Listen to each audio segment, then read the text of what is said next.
Welcome to Claim Your Confidence, a podcast that will introduce you to the most powerful people in the world. No matter what obstacles you face, Claim Your Confidence will inspire and motivate you to go after the life you want. Are you ready to claim your confidence? Hi, everyone. I'm Lydia Fenet, coming to you from Rockefeller Plaza on a beautiful, sunny winter day. Welcome to Claim Your Confidence. I can't tell you how excited and also kind of nervous I am for the interview today, because sitting on my screen right now is Anna Papalia, the CEO of Interviewology. She's a keynote speaker, a career influencer with over 1.5 million followers across social media platforms. But most importantly, she's written a book about interviewing. It's called Interviewology, the New Science of Interviewing, which asks the question, are you a charmer, a challenger, an examiner, or a harmonizer? And you know what, Anna, after reading your book, I have to tell you I am 100% a charmer. So welcome to the show. I want to lead with that so you know going in exactly what you're up for. Well, I love it. I'm in good company. I'm also a charmer. Oh, great. Okay, perfect. Well, then I will follow your lead in that. So, Anna, tell me a little bit about where you're from, who you are, where you came from. We've never met. I read your book. I loved your book, and I'm excited to talk more about this with you. But tell our listeners a little bit about you. Thank you. Thanks for having me. So I tell this story at the beginning of my book. I come from New England. I was born and raised in Maine. We moved around a little bit. And some of my formative experiences when I was young was I had to escape a very controlling and abusive stepfather. And I ended up taking refuge at my grandparents' house, only then for my grandfather to have a massive stroke a year later. And I was really left with not many choices, not many places to go. Everyone in my family assumed that I was going to go back and live with my mom and my stepfather, and I refused. It was a watershed moment in my life. I was 16 at the time. And it started my journey of being really independent. I ended up working really hard and paying rent and living in an apartment as a senior in high school. And I felt very strongly that a great college education would help me change my life. I also wanted to get the heck out of Maine. Yeah. So I applied to some great schools, and long story short, I got an admissions interview at the University of Pennsylvania, and I essentially told them the story that I just told you all, that I worked really hard to get myself out of a bad situation, and that was one of the reasons why I didn't have the best AT scores and I didn't play tennis. And the admissions officer looked at me and said, well, Ms. Papalia, you have a tough decision to make. You can wait, or I can accept you on the spot. Wow. And I decided for him to accept me on the spot because I was pretty sure he was going to change his mind if I left. That gave me chills when you told me that story. It's a remarkable story. So that was really a moment that not only changed your life, but changed the trajectory of your life in many ways. What was it like to be in college in a safe place after what you've come through in your life? I wouldn't even categorize it as safe necessarily. I was still feeling very uncertain. I had to pay my own way. I was, getting scholarships and financial aid. And if I look back at that time in my life, it still felt very, very tenuous. Mm-hmm. I was waiting tables. I was working 5-6 days a week to pay my bills, pay rent, afford textbooks. And then I had to start my corporate career. And I was making less, to be honest with you, when I started in HR than I had been when I was waiting tables, making $500-$600 of cash, a night. Yeah. So I don't really think that my life started to feel safe until I was, in my 30s, probably. So when you started in college, was it always HR that attracted you? Was that something that you thought of? It was something you knew of? I mean, you're nodding, so that must be a yes. Well, it was a little bit of a journey. I actually went to school for psychology, so I assumed that I was going to become a psychiatrist or a psychologist or, go into behavioral health, and I had internships. And on my second day of my internship, I was like, oh my God, I hate this. And I don't like this at all. This is not, I feel like a fish out of water. And, fast forward later when I taught college students, I would tell them all, it's wonderful if you have an internship that you hate because nothing helps you, steer the direction of your life. And I have just always been very, very good at listening to my intuition. I really honestly cannot ignore it, for good or for bad. I'm a little envious of people that can live in more denial. Like I have these blaring, intuition in my head, like this is not for you. You don't fit in here. I think I would be happier in the corporate world. I think I would really enjoy that. So my next internship was in a corporate HR office. And I was an HR generalist and I was terrible at it, like really, really bad. I don't really have a high attention to detail. And they were asking me to like update spreadsheets and like update employee data. And I was like, wait a minute, like I thought this was about people and that's who I am. And I was always so good at reading people and understanding people. And that's why I went to school for psychology. And no lie, very soon after, the recruiter randomly came over to my desk, put down a whole stack of resumes, and she was really overwhelmed. She's like, could you help me phone screen some of these candidates? Absolutely no training. And I was like, oh my God, they're going to pay me to talk to people on the phone? Yeah, yes. And I was a natural and I loved it. It was love at first sight. And I was promoted really quickly. I went from like almost getting fired to, getting promoted like 3 times. And then I cut my teeth on real recruiting. I became 100% a recruiter. And I worked at a boutique firm with 2 ex-accountants who had been burnt out from the Big Four. And they were great at recruiting and they taught me all the tricks. And it was real, I was hustling. So that was my transition from psychology to HR and then ultimately recruiting. For those of people who are listening who don't know exactly what a recruiter does, will you tell us what that job entails? Yeah, it can be conflated, right? So there's essentially 2 types of recruiters. You have an internal recruiter, which most people are familiar with. Let's say Coca-Cola, right? A large organization, Google, whatever. They're a huge corporation and the corporate recruiters are in charge of hiring for the organization. And then you also have external recruiters, which work at very large recruiting firms or also small firms. There are also individual recruiters that just start their own businesses, right? And they partner with these bigger companies and they get the recs or, they get an in where they're like, okay, if we find you a candidate, we'll charge you 20, 25, 30%. Got right? it. Okay. Yeah. Sort of like a headhunting fee, essentially. So those are the really quick and dirty definitions of internal recruiter and external recruiter. So you were at that point happy in your job, everything's going well. What's the next step? I was an external recruiter, learning a lot. And then I had this craving to get back into more of a corporate function. And then really quickly, I was recruited by Commerce Insurance Services, owned by George Norcross.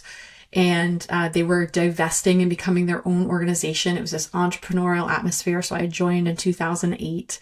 It was a lot of fun. I mean, we didn't even have a logo when I started. So it was really cool. And we were moving offices. Yeah, it was. And I didn't even know at the time. And at the time, I remember someone asking me, would you ever start your own business? I was like, absolutely not. I'm not an entrepreneur, but now Flash forward a couple of years ago. Yeah, exactly. I really liked it. So I was responsible for everything, writing job descriptions, creating the protocols. It was really fun. I was doing everything from scratch. And then I was promoted to the director of talent acquisition and our company grew. And I was partnering with the C-suite, the executive vice presidents on recruiting strategies. I built an intern program. I loved what I did. I love the company. I'm still great friends with most of the people that I worked with. I loved my boss. She was phenomenal. I wish for everyone to have bosses like that. I've always had really great bosses. I've been very lucky. And that intuition started humming again and I couldn't ignore it. I was making tons of money. I was very happy. It's always so inconvenient, that voice, but it was like, you don't want to be here any longer. And I was like, but I just got settled and I'm kind of never satisfied. And I had this really weird calling is all I can say, not in a religious sense, but just this I had to do this. And I thought to myself, I want to start my own business and I want to teach people how to interview. And I walked into the president's office and I resigned my very awesome job. And I said, I have a dream. And if I don't go do it now, I'll regret it for the rest of my life. Wow. I said, I'm young enough and I don't have kids yet. If I don't do it now, I'll regret it forever. I think I was 32 at the time. That's amazing. And he put his glasses on the top of his head and he leaned back and he looked at me and he said, well, you got moxie. And literally that's all I had. I didn't have a business plan. You didn't have health care. No, I didn't have anything. I remember walking out of his office thinking, oh my God, what did I just do? And so many times in my life, I've done stuff like that where it's just like, jump, the net will appear. I have to do it because I'd rather be poor and destitute than unhappy at work. Truly. Wow. That's amazing. I mean, what a great way to live life. You just leap and the net will appear. I will borrow that phrase forever. I love it. I think the one thing that you get from having a really tough childhood and starting out with literally nothing. I remember my first apartment, I had an air mattress and 2 milk crates that I used to keep my clothes in. And I always in my mind go back to, I can always go back to that. Yeah. I survived that. So I will never do anything to put myself in a position like I've been poor. Yeah. It is freeing in a way that once you're self-made and you've built all this stuff, it's like, I'm not going to take anything less than what I think I deserve and that what I'm worth. Yeah. And a lot of what we do for work is really, connected to all that, our mindset and how we feel and how confident we are in the choices that we make about our career. And I know that's where mine comes from. Yeah. It's interesting that you use the word confidence because that takes so much confidence. And as you said, from the beginning of your life, obviously you've been put through a lot to get to a place where you have that confidence in yourself. So tell me about those first days when you put out that shingle for your new job. What was that like? What year was this? What were we thinking? 2011. Okay. I always ask questions like that because I think about social media and what that looked like and how that impacted your business. So, okay, you walk out of the door, your boss says you've got moxie. What happens next? I gave him a couple months notice. I worked through things at the organization and then I was like, I'm going to take a month off. And I went on a little bit of a trip and I traveled a bit. And then when I got home, it was early summer and then it really hit me. I was like, oh, I don't have a paycheck coming in. I got a mortgage, all this stuff. And I did some research into like a couple things that I thought I might want to do. And because I'm one of the luckiest people in the entire world, I really believe that. I got a phone call from the dean of the risk management department. I had previously hired all of my interns from his program. It's the best department in the country for risk management. And he said, you used to hire the students. Now, would you like to come in and teach them how to do this? I heard you started, an HR consulting firm teaching people how to interview. I went in for the meeting. Long story short, I got hired and they didn't have any materials to teach these students. Literally, they gave me a stack of stuff that had been Xeroxed over and over again from the 80s. I was like, okay, we're going to start here and I'm going to write a handbook. And for the first 5 years, I worked 6 days a week. I supported over 600 students a semester. Oh my gosh. And it was like getting a PhD in interviewing and I just loved it. I was mock interviewing the students, recording them. And we would watch it back together. I would do resume reviews and I would teach a 3-hour class on how to interview. And I learned so much. But I was also super cocky. I had previously been the director of talent acquisition and I was like, I know how you're going to get a job. Yeah. I used to hire you. Do as I say, not as I do. And then I got pregnant with my first child and I realized the way becoming a parent opens you up to the world, right? And humbles you in so many ways. Yes. And working with college students humbles you. I was looking around and asking myself, why did some of my students really get this and some don't? And I asked myself a simple question. So what if we don't all interview the same way? I wonder if I could write a personality assessment to determine someone's interview style. And what if I could help my students in a more meaningful way and so they feel validated? So I did that. I wrote a personality assessment. In a few months, we started testing it on the students and they loved it. They ate it up. That handbook that I had written those few years before, I don't think one of my students out of the 5,000 that I taught ever cracked that thing open. But then I started, I gave them a profile that was customized to them with their name on it. Lydia, you're a charmer in interviews. This is what you prioritize. They would say to me, I didn't even know other people did this. They felt really validated. And isn't that where you start with anyone when you're coaching them? And so I sort of cracked this code. And I always thought in interviewing, isn't it weird that no one studied this? We don't have a language for this. And then from there, they loved it. And then I started selling it to other departments at school. And then I was like, well, I'm going to create one for hiring managers. And I did. And then I went to all the SHRM conferences in 2019 and I was hustling with my booth and it was just like super entrepreneurial and I believed in this product and I was so excited about this thing. And then COVID happened. And I was like, oh my God, what do I do? All these colleges were purchasing this to use it in their career development departments. And it was just like the tool that everyone wanted. And I was getting some momentum in the HR world. And then everything shut down. Yeah. And then my kids' school shut down and they were 2 and 5. So simultaneously to writing the personality assessment and developing this, I was pregnant with my daughter. I always get a little choked up when I say that because it was such a special time in my life. Like I was pregnant with these 2 things, you know, and she's just such a great force. Talk about confidence. COVID stopped everything, obviously, for everyone. Yeah. I always look at it like this talk about a humbling, near-death experience that we all went through together. You know, those early times of COVID, you're like, what the hell are we going to get out of it? You know, like we're all stuck in our houses. So I need a project. And I thought, you know, I've always wanted to write a book. When am I ever going to get time to do it? And I wrote my book during my kids' nap times during lockdown. And here we are. So I want to also talk to you because, as you said, this all sort of started in 2011. Talk to me a little bit about how you were using social media, were you blogging? Were you doing any of those tools at the same time? It's a great question. So when I started my business, I created a 1-page website on WordPress. And someone told me that I should blog, and I've always liked to write. So I was like, okay. And I'm really type A and I'm really goal oriented. And I was like, okay, I'm going to put out 1 blog every Wednesday. And I did that for 4.5 years. Amazing. Never missed one Wednesday. Did anything go anywhere? No. Give you the discipline, give you some content. It didn't do anything for my business, but I loved it. And the people that subscribed loved it. I shared it on social. Literally, I think maybe my blogs got 1 like. I'm not even joking. I was doing it because I was committed. And that's always how I've been. If I decide I'm going to do something, I do it. I don't care what anyone else does or thinks, whatever.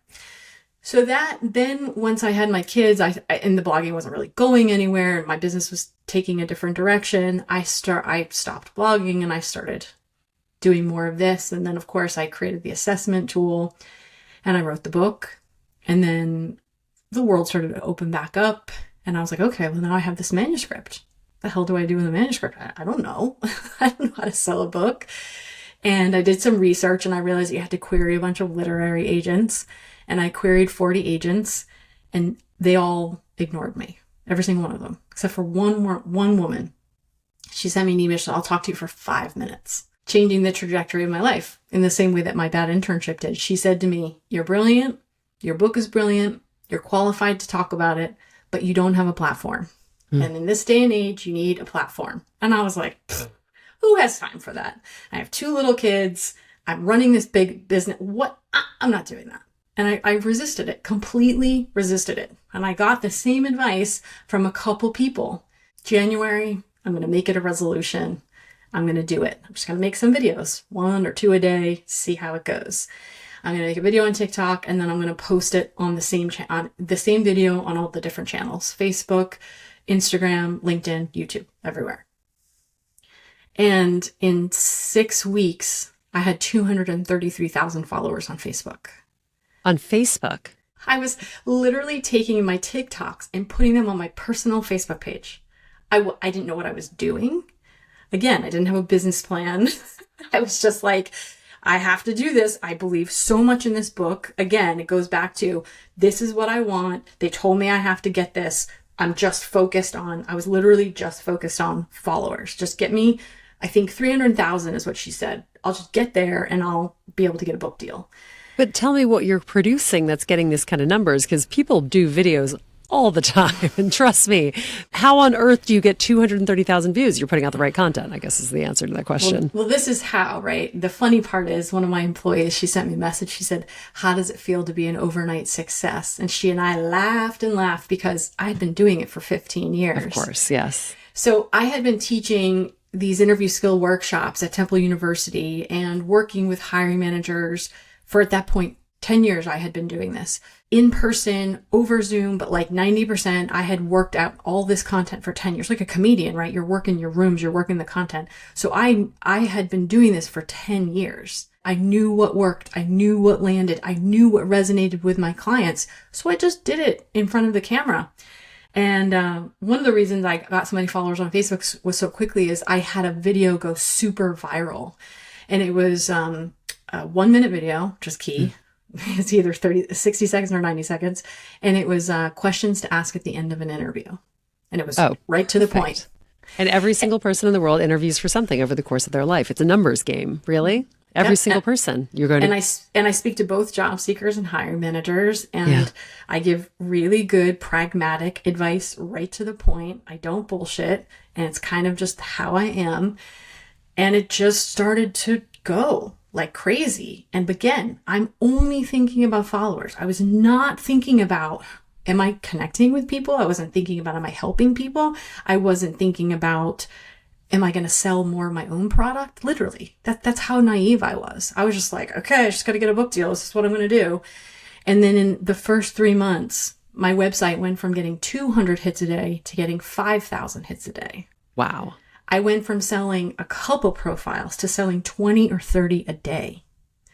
And then I was like, oh my God, this platform is powerful. Then when I had viral videos, they were getting picked up on global press. And I was like, whoa, this is working. This thing is on. Yeah. And then the most magical thing happened. I get choked up. I was getting direct messages and comments from people that were saying, I got my job because of you. Yeah. And then I was getting messages like, I made 30 more grand because of you, because I would have never known to negotiate if I hadn't watched your videos. You were actually changing people's lives as well. Whoa. And here I am just thinking, I just got to get a book deal. And so then I go back at this point in only just a few months. I had waited until about 6 months, June, July. I went back and queried all those agents that ignored me. And 8 of them offered to represent me. All because I proved the concept through social media. And I proved it because I practiced at it and I did it. It's the same thing I teach people when I teach them how to interview. You know, the more you do it, the more you know yourself, the better you'll do. And I just committed to it and I did it. And it's hard and it takes a lot of time. People are always like, how did you do this? I'm like, well, I invested, 40 hours a week and made it your job. Researched the heck out of it and did it constantly. And I perfect it and I love it, which is helpful. There was something that really struck me when I was thinking about this interview, because you said something in another piece of material. I think it was a press release I read, and you mentioned something about the fact that no one is ever taught to interview people. And, I ran, I'd like to say maybe 9 or 10 teams over the course of a 24-year career at my previous employer. And I was never taught to interview. And I was thinking about one time when someone came in with her resume, and it was early days. I think I was running the events department at the time. And she put it down in front of me. And I remember kind of looking at it and thinking like, what am I supposed to do with this? And also like, what am I supposed to ask her? I had no idea what I was doing. And even at the end, I remember when people would come in to interview, I was always like, so tell me about yourself. I mean, I must have been the worst person to interview for because the questions were never consistent and I never knew what I looked for. But one thing that you did say that I definitely felt was I could tell very quickly whether or not I liked the person and if I wanted them around in the office. And that was typically why I hired someone. I was like, I like your energy. I like that you are a go-getter. You clearly have all the right things on your resume. But that was really why I hired people. As long as they had the skill set and I liked them, tell me why that is not right. And tell me what we could be looking for in the 4 different categories of person and style of interviewee. Sure. Well, first of all, it is the dirty little secret that 90% of hiring managers are never trained to interview. I was a director of talent acquisition. I had never been trained to interview. Mm-hmm. I was a charmer like you. And if I liked you, that was a bonus. That was the most important metric, like I write about in my book. Mm-hmm. And it wasn't until I got out and was teaching so many students and saw so many different personalities where I realized that my way of thinking could be very limiting. And that's painful when you go in and you're cocky and you have a chip on your shoulder and you think you're the one that has all the answers. And then you have to admit. And as I collected this research, my hypothesis was like, I'm going to find the one interview style that's great, that gets all the offers, it's going to be mine. So like, let's just get to it. Then I realized that I was completely wrong. And that's what I discovered in all of this is like, I took all of the results of our interns and college students getting offers and compared it with their interview styles. And there wasn't one style that was better at interviewing than others. And that took me some months to really unpack deeply because I really held this belief that I knew how to do it better than anyone else. But then I realized I wasn't the only one. We all think that the way we interview is the best. Everybody. And that's a universal experience. So the way it breaks down is there are 4 styles. Charmers want to be liked. Challengers want to be respected and heard. Examiners want to get it right. And harmonizers want to adapt. I'll give you a little bit more detail. Charmers look at an interview like a performance and they're the star of the show. And they like interviewing more than anyone else. Unlike other interview styles, charmers will tell a joke. They'll pay a compliment. They really relish answering questions about themselves. Challengers, on the other hand, look at an interview like a cross-examination. They look at an interview like they're highly skeptical. They're going to figure something out. They show their qualifications by asking a lot of tough questions. Charmers would never do that. Never. We just want to have fun. Yeah. We want to have fun. We want to tell stories. Yes. And then we have examiners. Examiners look at an interview like a test that they're either going to pass or fail. And then it's very binary and it's very black and white and it's about work. And they rarely open up and talk about themselves. That's the opposite of the charmer. And then lastly, the opposite of the challenger is the harmonizer. Challengers put a stake in the ground. Harmonizers would never. They want to be collaborative. They're warm. They look at an interview like a tryout for a team that they want to join. They think about the collective. The challenger never does. The challenger's like, me, how am I going to be respected and heard? And what I learned is none of these styles are right or wrong. It's just our way of getting someone to see that we're qualified in an interview, which is a very weird artificial event where someone has something of power over you. And the interesting thing I found also is that your interview style doesn't change whether you're a job seeker or a hiring manager. It doesn't change depending on the position of the table you're sitting at or the position of power that you have. It's all artificial anyways, because it's tied more to your personality. So I think the point of understanding your style is understanding your baseline and knowing how to tap into these other styles and also knowing how to appreciate them. Like we said earlier, I hate spreadsheets. And man, do I have amazing people on my team that love the spreadsheets. So they do the spreadsheets and I do the talking. Yeah, I always hire to my weakness. That's something I learned over the course of my career too. Let's pretend everyone on this entire podcast that's listening right now is thinking to themselves like, I am a fill in the blank. What do you do with this new skill set that you've just explained to all of us? When you walk into an interview and you're like, oh, I'm a harmonizer, but my interviewee is a challenger. What happens then? Because those are polar opposites. So what do you do? What are some skills that we can take from this that in our next interview we can use? Yeah, so I unpack each interview style in my book and we talk about strengths and then instead of weaknesses, I call them overused strengths. So anything can be overused, turns into a weakness essentially. And at the end of every chapter, we unpack what it would be like to be a job seeker harmonizer or a hiring manager harmonizer. And then we do opposite sections and how you interact, like what comes up for you if you're a harmonizer and you're interviewing with a challenger, for example. The old advice and very pervasive advice tells people that you should just memorize the perfect answers and you should just tell people what they want to hear in job interviews, right? We've heard this, or you've gotten these messages from society.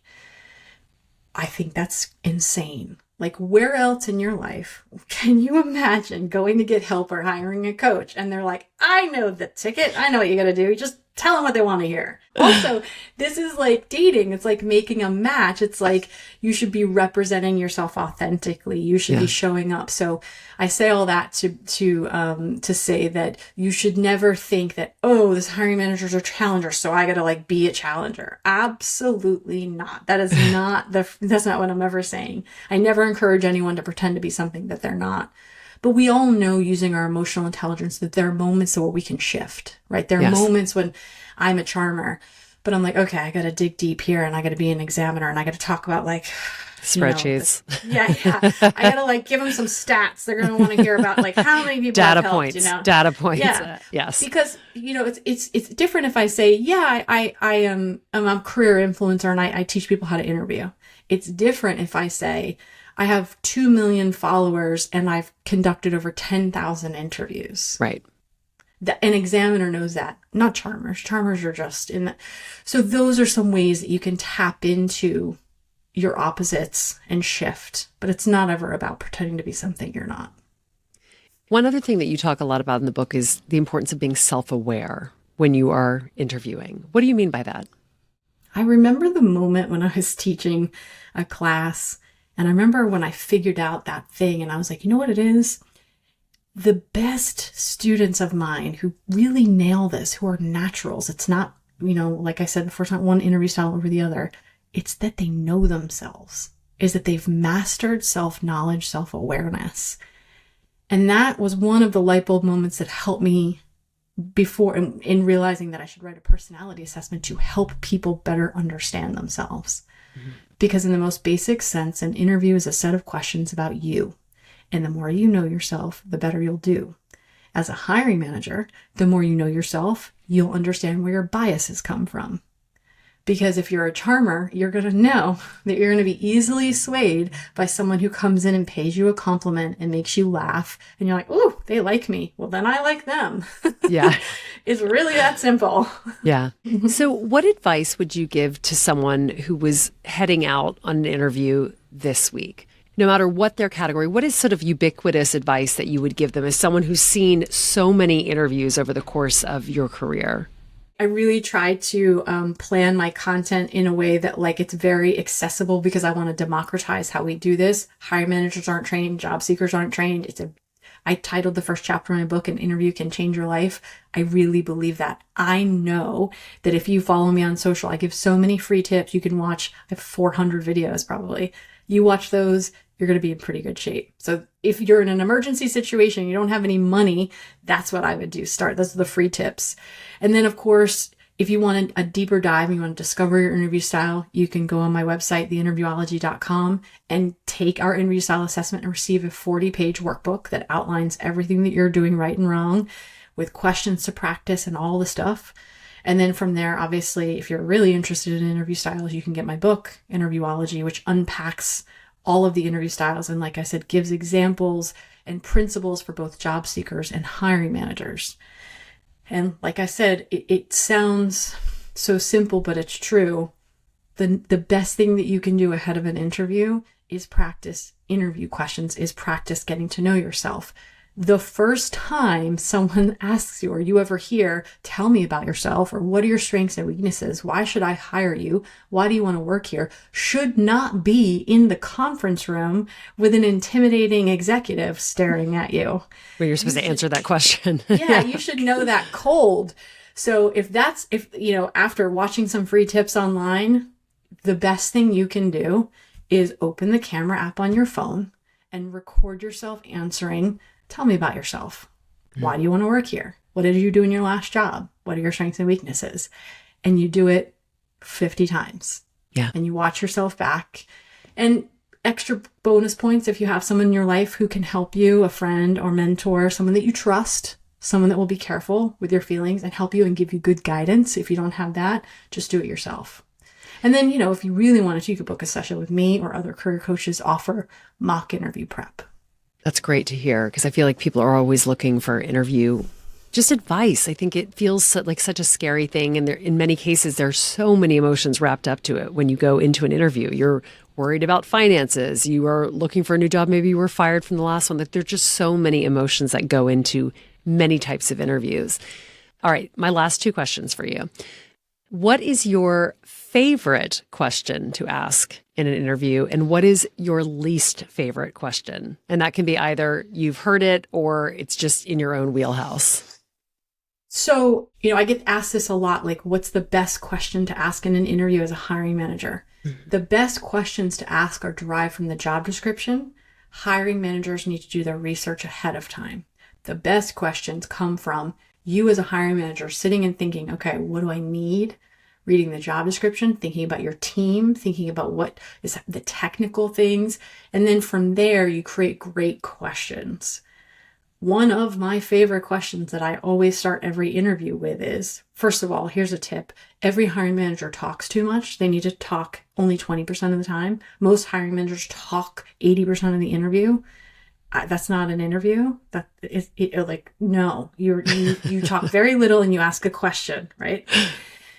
But I love putting the candidate at ease, making a tiny bit of small talk, thanking them for coming in, and then saying, please walk us through your resume. Opening the floor for them and saying, starting here on the second page where you started blah, blah, blah, and then up to present day, we'd love to hear about your chief responsibilities, why you moved positions, the floor is yours. And then it gives them this opportunity to you're not peppering them. You're not treating it like it's a firing squad. You just let them walk through.